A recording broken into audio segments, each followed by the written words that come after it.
Viral di sosial media, aksi pencurian warung kelontong kembali terjadi di Kota Makassar, Sulawesi Selatan.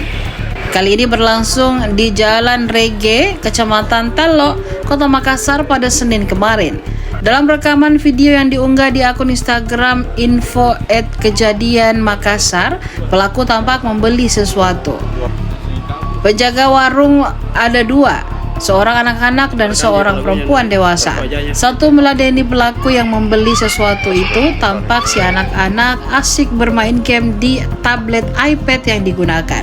Pelaku membayar, lalu seketika tablet yang digenggam korban dirampas pelaku lalu kabur.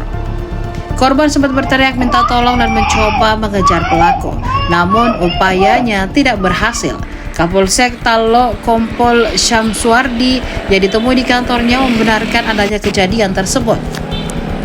Korban, kata Syamsuardi, telah melaporkan kejadian ini ke Polsek Tallo.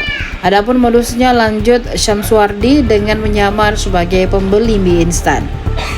Wajah pelaku yang terekam jelas di kamera CCTV kini dalam pengejaran polisi.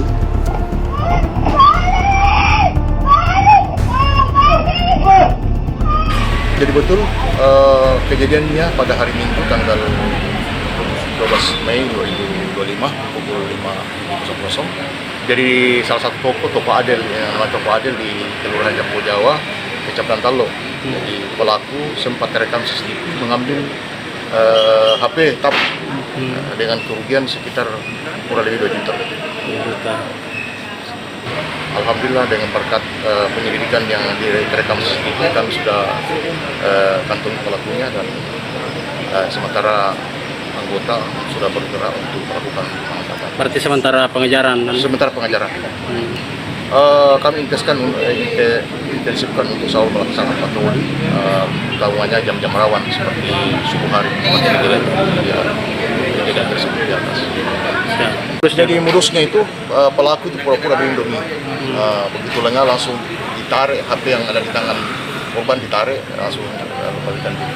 Pelaku ada berapa orang? Ya, satu orang. Korbannya sempat teriak minta tolong. Sempat teriak minta tolong. Download Tribun X sekarang, menghadirkan lokal menjadi Indonesia.